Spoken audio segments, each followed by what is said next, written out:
Hello, my name is Kevin and welcome to the Love Decanters channel. So today I'm going to talk about 19th century glass cutting. So things changed from the 18th century in that steam powered glass cutting came into force. I get conflicting dates for England, for UK I should say, in that some people saying late 18th century, some people saying early 19th century. I do know that in Ireland it was something like 1801 to 1809 by the time everybody cut over to using steam. So it probably happened relatively quickly. Now the big difference between having your glass cutting powered by a foot treadle, I think in some cases some people might have been using water, which might have helped, but if you're using a foot treadle, basically you've got a spinning wheel of stone or metal with an abrasive, and you're pressing on it with a piece of glass and that cuts into the glass. Now when you're pressing on it, it's trying to slow the wheel down. You're powering it with your foot. So it's a bit like trying to drive a bicycle and holding onto the brakes of it when you do that and press on it. And if you try to cut deeply, you need to press hard. And yeah, so cutting in the 18th century tended to be shallow, angles tend to be shallow. Now when steam powered cutting, all the angles went really tight because people could just cut right into it, or they could cut big slabs of glass off things. So things changed, just the styles. People created completely new styles of cutting, and yeah, so to go with that, I'm going to now show you some of my glass that I've got behind me and pull bits out that are relevant to show you the different styles and things that were going on. I'm going to do this in two parts, so really I'm going to cover the first half of the 19th century first. Otherwise you're just going to fall asleep and get bored. So let's get on and have a look at some glass. Starting with a couple of pillar cut decanters here. This is the pillar cutting here. This one is like a tour de force of pillar cutting. So the way pillar cutting works is that you cut a groove and then you round it out, so you end up with something that gives a really great optical effect. Can you see that? It's because if it was pillar molded, it would be hollow on the inside and it takes some of the optical effect away, but because this is cut, it's got a flat back, and then you've basically got a let me get something small here, I'll show you. I have this little perfume bottle and this clearly shows it. If you look here, the inside is completely round. These verticals are made by cutting a groove and then rounding out, yeah, so that when you do that you get this lens effect. Now this is something that came in sort of like, I think about the 1820s, and yeah, it was apparently very expensive to do, takes ages, and it didn't last, so it's probably around for 15 years or something like that. So these decanters come from that period. Another little bit that you can see on here, this is step cutting, which is definitely from that same time period. Panel cutting is another thing that was coming in, and I'm going to run you through some panel cutting. And this is cushion cutting here, which is basically the same as the pillar cutting, but turned on its side. You can even see on the stopper here how well they've done this. But that's solid. Hang on, let me get it to. Look at that. That's all cut. So, yeah. Well, I'll just drag something else in. Let me just drag things in, eh? Sorry if they're dusty. I'm just pulling things straight off the shelf, and I don't actually dust. So this is like, whoa, this is massive. Carafe. Yeah, this is probably 1820s as well. This is a magnum carafe, and look at these panels that have been cut. So if you think, the panels are not massive, they're quite small, and really if you've got smaller panels, but if you look at them, they're very precision. Yeah. So this is definitely using steam-powered cutting, and then you've got this lovely step cutting around the neck.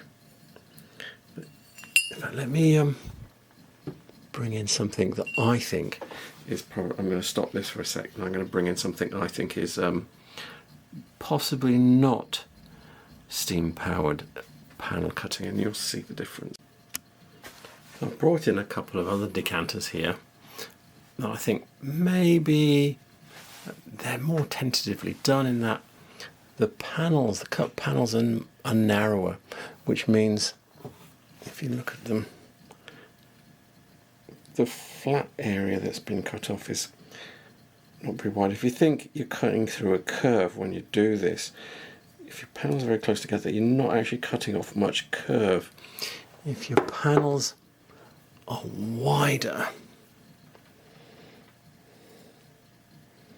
yeah, then you're cutting off more glass. So, and also because your panels are wider, your glass has to be blown thicker, which makes it heavier. This is actually this feels really like, I know this is a bigger bottle and everything, but this feels really heavy by comparison. And this is another one here. Let me show you this. Yeah. So these panels are relatively thin. If you look at the end, you can see how thin they are. And then in actual fact, they've done a little bend in them here because they want it to go around the corner but cut away less glass, so they put a little bend in it. It's a little cheat, I think. So yeah. But the stoppers are also panelled cut as well on both of these. So some of these early panel cut decanters have solid ball. And this is a feature you'll see. It's not very common. Solid ball panel cut stoppers. And this one.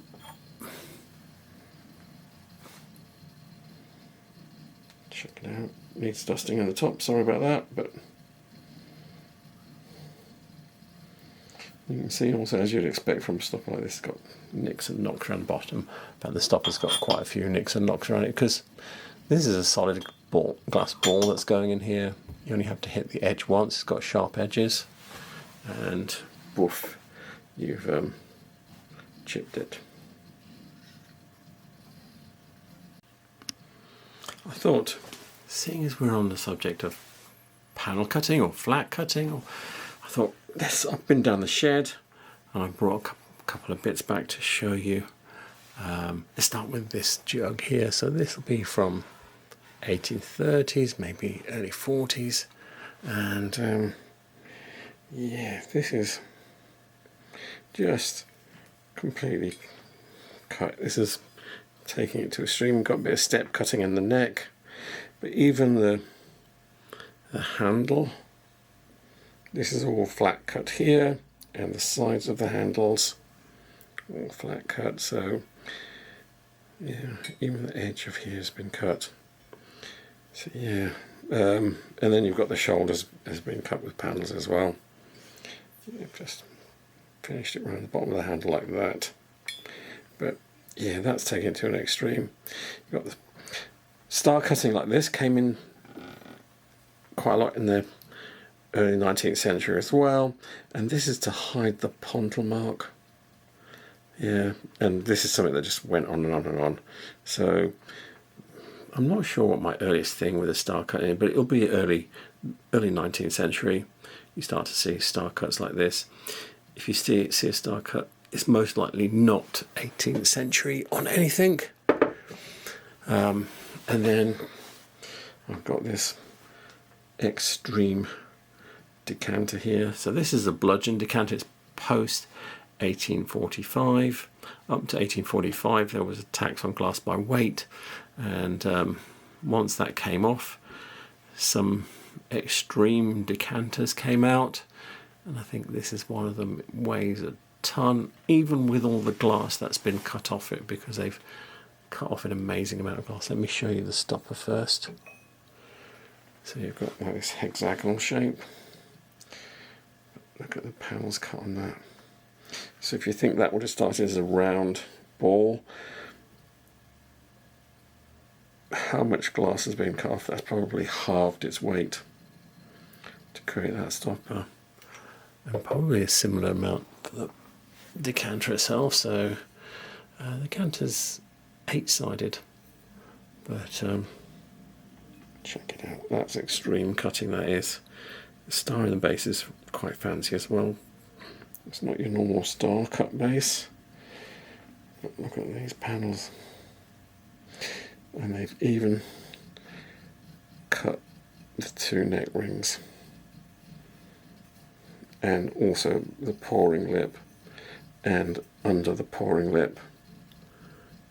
That cut there goes all the way under. And the top of the ring is cut and the bottom. And just everything, the whole thing.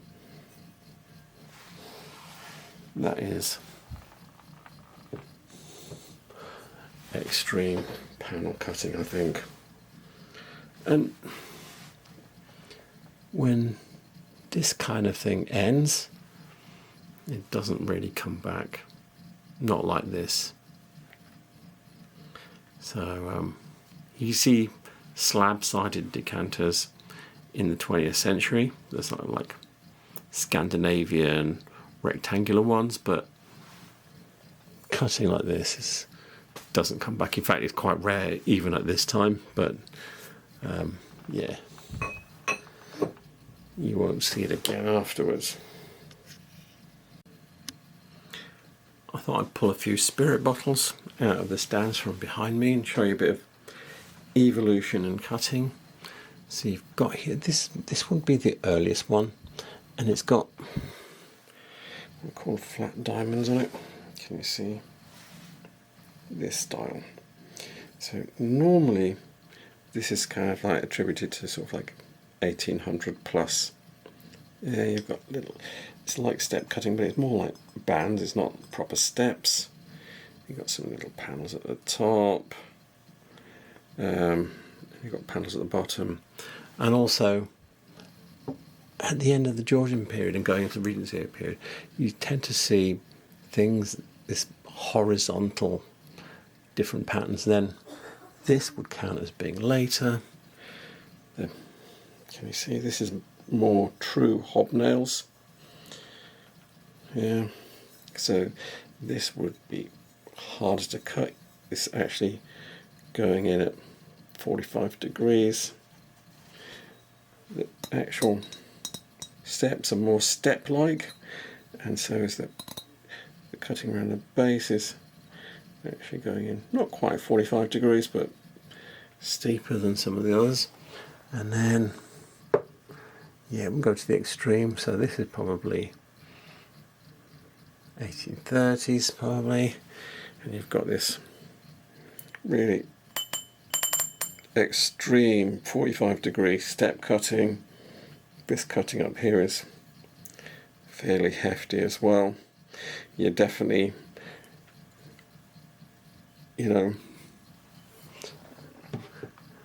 this might have been done with a foot treadle or maybe water powered. This might have been done beginning of steam cutting, so they weren't quite used to the idea that, hey, we can do what we like at this point. So it's not as soft as this. This is a bit more harsh than this, and this is really harsh. I'm just trying to give you that progression away from, and you can just see it in the look and how reflective the cutting is. So this cutting here is quite shallow. You've got a little bit of spark on it, but not too much. This has got more, and this has got even more, even though they're all under the same light. So just try to give you that perspective of what's going on with the cutting, because once you start cutting in at 45 degrees, you get more light bending back to you as the viewer, reflecting off different things internally within the glass. So yeah, from this distance it's actually difficult to tell what the patterns are cut. This one's a bit clearer and this one's, yeah, more clear. So zoom in a bit there so you can see what I mean. Yeah, So I'm just trying to give you that view of what was going on in the first half of the 19th century. I'm also going to cut away and show you a few more decanters, just to show you some different styles of what was going on. Quick look at 3 classically Regency style decanters here. Got this one, which is looking back because it's got the old Georgian neck rings. So and you've got the hobnails, some steps, and some more steps cut around the bottom. Just a straightforward polished pontal. So this is kind of like a fairly standard kind of, but apart from the fact that it's got a nicer shape than the royal ones because it's slightly rounded, and yeah, and it's cut, and it's actually, they're less common when they're, you see more plainer ones, but this one here is really quite fancy. So this has got, and I said, you've got the bands of different patterns, so you've got the step cutting up the neck. Also means you don't have neck rings, but it helps you grip. These are called strawberry hobnails. So it's like a hobnail, they've polished the top off, and then they've cut little grooves in the top, can you see? And then you've got these blazes with then fields of fine hobnails between them. That's just mountains of work. That's what quality. Just notice that this one here, and this is where it comes in being Regency. Okay, so you've got all these bands, and they're not all quite the same. And then this one here is obviously the matching one because, in fact, there's 2 of them that are clearly thinner than the other bands of fine hobnails. So they've not done a really good. I've got a pair of those. So I've not really looked at the other one, but just noticed that yeah, that wouldn't pass quality control in a 20th century decanter, but back in the sort of like 1820s or something, when this is from, it does. It might be 30s, but yeah, it's in that middle period. Then this one, it's got vertical grooves cut into it, but if you look at them, they are very much 45 degrees. Then you've got the step cutting. The stopper's a bit different. So that's all flat cut. The stoppers on this one doesn't fit very well. Look at that. But I have a pair of these. They have the same stopper. The colour's matching, and both of them a little bit off. So yeah, and they haven't been cut down at all, because when you look at the surface of the peg, sorry, I'm going away from cutting here, you can see the wear, and that takes ages to get in. But anyway, yeah, and this type of cut stopper like this is a fairly standard one. So sometimes they cut stoppers to match the decanter, but if you see one like this, this goes with lots of different decanters of that period. It's just a very standard shape, and this is cut. So this is called a radially cut mushroom stopper, and it's a very standard thing. It came in the late 18th century and went on for quite a long time, and even kind of like was still being mimicked a bit in the 20th century. I was realising that this was looking like a very decanter heavy video, so I thought, let's drag a few more things off the shelves from where you can't see them. I'll start with this. This is a sugar bowl that goes in a tea caddy, and yeah, you got your step cutting, this little brick edge. A lot of the tea caddies have this, or the sugar bowls I should say, and then this panel cutting, and just a polished base. So to go, seeing as that lives inside a box, that's quite elegant really. Then I've got this pot here. Not sure what this is for, but it's a big pot. And you see you've got your panel cutting, then you've got your hobnails, you've got your... So this is probably from the 1820s or 30s as well, so it's from the middle period, and it's really quite chunky top. And then if you look, talking about the regularly cut stoppers, yeah, look at that. These are motifs that you're going to see all over and over again in everything. So I'm showing you decanters, but you're seeing the same thing. Look, step cutting, hobnails, panel cutting.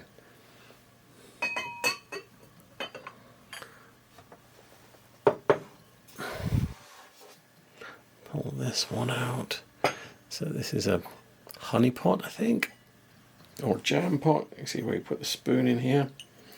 And yeah, so this has got slightly flat diamonds, so this would be probably be a bit earlier than the one with the hobnails. It's got the stopper, or the handle is like the stopper of the panel cut decanters I showed you earlier. A little bit of step cutting here. And yeah, this has got a more flat, but then it's got step cutting. So you got things here that are slightly out of period. Step cutting is usually a bit later, but and the flat diamonds. But this is also held together by staples. But I quite like that. It made it very cheap as well, which I quite like. Yeah, I like things with staples, and it's just a thing for me. And then we've got this one, which is very different. This is a tea caddy. Glass tea caddies are not very common, and this is a super quality one. So we were looking at something with the what I call the strawberry hobnails, but this is a real mixture because you've got strawberry hobnails and you've got these little star cut ones. I'm not sure what they're called, but it's like a little checkerboard. You've got edging here. So this is actually stands away in that these were owned by wealthy people. This was probably owned by someone that was very wealthy, just for the work to keep your tea in. And it probably would have been in a very nice box as well.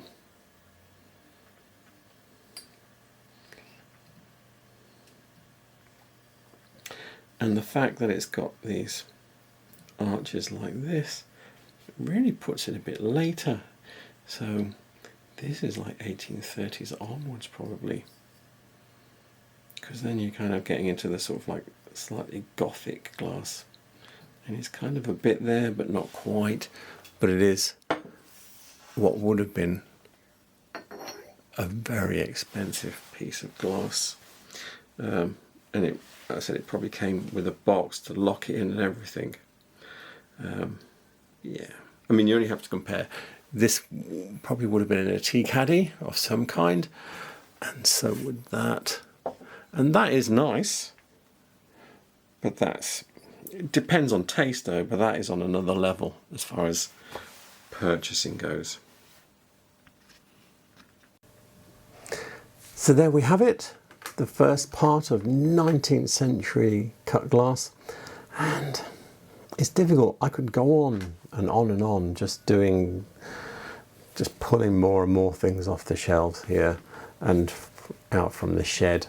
But I think that's enough. I think you get the idea of what it was like, what they were doing. And yeah, I didn't put any glasses in, but I don't really have that many cut glasses from that period. But anyway, you get the idea. It would all be much of a muchness.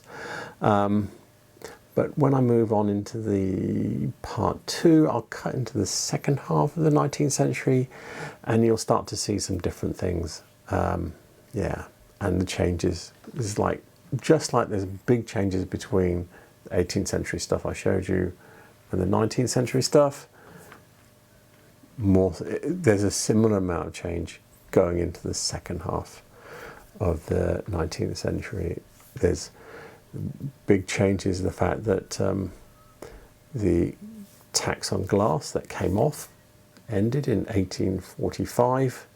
That changed everything, but then there was like a reaction to doing that, and then there was a reaction against it, and you end up with some very fine things. But anyway, with that said, I didn't use any references, so please remember just to like and subscribe because it really helps my channel. And thank you for watching, and have a good night. Good night.